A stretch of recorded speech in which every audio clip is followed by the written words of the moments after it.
Janata party అధ్యక్షుడు పెద్దల గడ్డం శ్రీనివాస్ గారు, నేటి మన కార్యక్రమానికి ముఖ్య అతిథిగా విచ్చేసినటువంటి కేంద్ర మత్స్య మరియు పారిశ్రామిక శాఖ మంత్రివర్యులు గౌరవనీయులు పురుషోత్తం రూపాల గారు, గౌరవనీయులు మాజీ మంత్రివర్యులు, మీ అందరి ఆదరాభిమానాన్ని చూరగొన్న నాయకుడు ఈటల రాజేందర్ ముదిరాజ్ గారు, ఈ పార్లమెంట్ కన్వీనర్ రామ్మోహన్ గారు, రాష్ట్ర పార్టీ కార్యదర్శి ఈ పార్లమెంట్ ప్రభారి జయశ్రీ అక్క గారు, మాజీ ఎంపీపీ మాజీ జడ్పీటీసీ పాండు గారు, ప్రస్తుత వైస్ ఎంపీపీ గౌరవనీయులు రామచంద్ర గారు, రాష్ట్ర కార్యవర్గ సభ్యులు అంబటి బాలేశ్వర్ గారు, జనార్దన్ రెడ్డి గారు, మెదక్ జిల్లా ముదిరాజ్ సంఘం అధ్యక్షులు సత్యనారాయణ ముదిరాజ్ గారు, సిద్దిపేట జిల్లా ముదిరాజ్ సంఘం అధ్యక్షులు శంకర్ ముదిరాజ్ గారు, బాలచంద్ర గారు, నాగభూషణ గారు, వేదిక మీద ఉన్నటువంటి ముదిరాజ్ బంధువులకి, భారతీయ జనతా పార్టీ ఆత్మీయ కుటుంబ సభ్యులకి, ప్రింట్ ఎలక్ట్రానిక్ మీడియా మిత్రులకి, ఆలస్యమైన ఈ కార్యక్రమంలో ఇంత ఓపికగా పాల్గొంటున్నటువంటి చేకుంట మండల ముదిరాజ్ అన్నదమ్ములకి, అక్కాచెల్లెలకు అందరికీ కూడా పేరు పేరున నమస్కారాలు తెలియజేస్తాను. సత్యనారాయణ గారు, శంకర్ గారు, ఈటల రాజేందర్ గారు మాట్లాడిన తర్వాత నేను మాట్లాడతానుకున్నాను, ఇంకేం లేదు యాక్చువల్గా. కానీ ఒక 2-3 అంశాలు మీ దృష్టికి తీసుకొచ్చి నేను పెద్దల రూపాల గారికి అవకాశం ఇస్తాను. ఆ అంశాలు ఏంటంటే, శంకర్ గారు కోరినట్టు రంగనాయక సాగర్ లో, కొండపోచమ్మ సాగర్ లో చేపలు పట్టుకునే హక్కు బెస్తలకి, గుజరాతులకి, గంగపుత్రులకు ఉంటే ఖచ్చితంగా మల్లన్న సాగర్ లో కూడా ఏ గ్రామాలు అయితే మునిగిపోయినాయో ఆ గ్రామాలకు సంబంధించిన సుమారు 2000 మంది ముదిరాజు కుటుంబ సభ్యులతో కలిపి ఓ కొత్త సొసైటీని ఏర్పాటు చేసి మల్లన్న సాగర్ లో చేపలు పట్టుకునే హక్కు ముదిరాజు సోదరులకు ఇప్పిస్తామని చెప్పి ఈ సందర్భంగా ఖచ్చితంగా తెలియజేస్తామన్నా. ఇంకో 10 రోజుల తర్వాత మొదలు కాబోతున్నటువంటి రాష్ట్ర శాసనసభ బడ్జెట్ సమావేశాల్లో ఖచ్చితంగా మల్లన్న సాగర్ కి ఒక సొసైటీ ఏర్పాటు చేయాలి.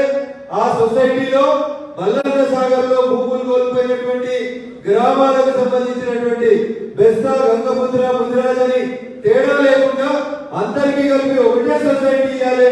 ఆ అందరికీ ఆ నీళ్ళలో చేపలు పట్టుకుని అనుకుంటున్నాడు. కరెంటు ప్లేట్లు పెడతారా, సోలార్ ప్లేట్లు పెడతారా, ఇంకేం పెడతారో పెట్టుకోండి.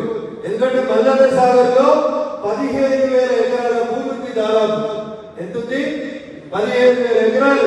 ఓ 5,000 ఎకరాలను అభివృద్ధి చేసుకోవాలి. కానీ మిగతా దాదాపు 10,000 ఎకరాల విస్తీర్ణం ఏదైతే మల్లన్న సాగర్ ఉందో దానికి సెపరేట్ కట్ చేసి మాకు చేపల కోసం మాకే అప్పియాలి. ఎందుకంటే కొమరం నీళ్ళను కానీ కొట్లాడాడు, జల్ జంగల్ జమీన్ దున్నే భూమి మాదే అని కొట్లాడాడు. అంటే మా మత్స్యకారులు, ముదిరాజ్ సోదరులు భవిష్యత్తులో ఒకటే నినాదం, ఊరు మాది, చెరువు మాది, చెరువులో ఉన్న చేపలు కూడా ఆయన ఆ చెరువులో పట్టుకునే హక్కు మాకు ఇచ్చారని చెప్పి కొట్లాడారు. ఏం చదివెడుతుందా? అప్పుడు వస్తలేదు. రాజేంద్ర గారు వస్తే కూడా సపోర్ట్ చేస్తలేరా? లేదా ఐకమత్యం గుజరాతులలో లేదు కాబట్టి ఇక్కడ కేసీఆర్ సార్ మీలో ఐకమత్యం ఉంటే పంచాయతీకి ఎన్నుకుంటుంది. రాజేంద్ర గారు చెప్పిండు, ఓబీసీలలో దగ్గర 12% ఓట్లను కలిగినటువంటి కులం మీది, ముది రాజులు, ఊర్లోకి రాజులు మీరు గట్టి కొట్లాడుకుంటే నిద్రపోతున్నారు మా వాళ్ళంతా. అందుకని రాజేంద్ర గారు నమ్మన్నా.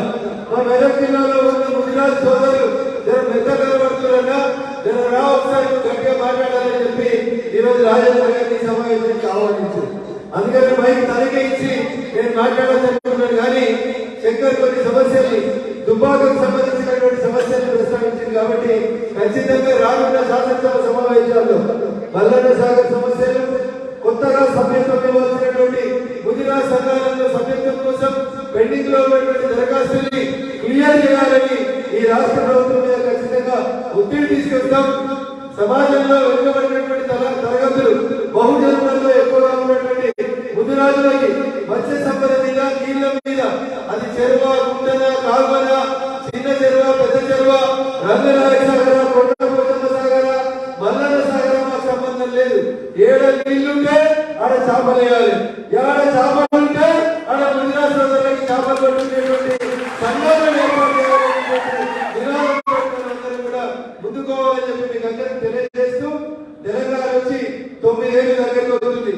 కేసీఆర్ మాటలు చెప్పంటే మాటలు కోటలు దాటుతాయి. ఇంకా ఇయ్యాలకి తెలంగాణ చెరువులలో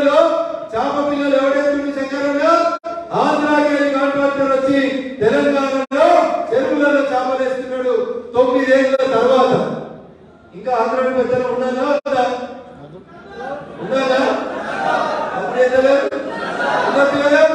అంటే ఏం చేయాలంటే 50 టీఎంసీలో నీళ్లున్న మా మల్లన్న సాగర్ దగ్గర ఏం చేపలు తింటారే తెలంగాణకు? ఏం తింటారు? కొరమీను చేపలు ఉత్పత్తి చేసేటువంటి ఓ కేంద్రాన్ని మంజూరు చేయాలి. మొత్తం తెలంగాణకి చేప పిల్లల సప్లై మా దుబ్బాకకి వెళ్ళి మల్లన్న సాగర్కి వెళ్ళి మొదలు కావాలని కూడా ఈ సందర్భంగా తెలియజేస్తూ, అయ్యా పోలీస్ అధికారులు ఎవరైనా రాష్ట్ర ప్రభుత్వానికి లైవ్ లో మా ముచ్చట్లు చెప్తే 2 ముచ్చట్లు చెప్పుంది. ఒకటి, వచ్చే సంవత్సరం చేప పిల్లల్ని చెరువులు వేసేదంటే అవి కొరమీనులు మాత్రమే వేయాలి. బొచ్చలు రవ్వలు ఎండిపోయిన పెద్దలు ఉన్నాయి. 5 కిలోల ఎద్దు మాకు 500 రూపాయల కిలో అప్పుడు పోయే కొరమీను చేపలు మాత్రమే తెలంగాణ జనాలకి 9 ఏళ్ల తర్వాత రావాలా? అప్పుడే రావాలంటే మీరు గట్టిగా ఉన్నారు.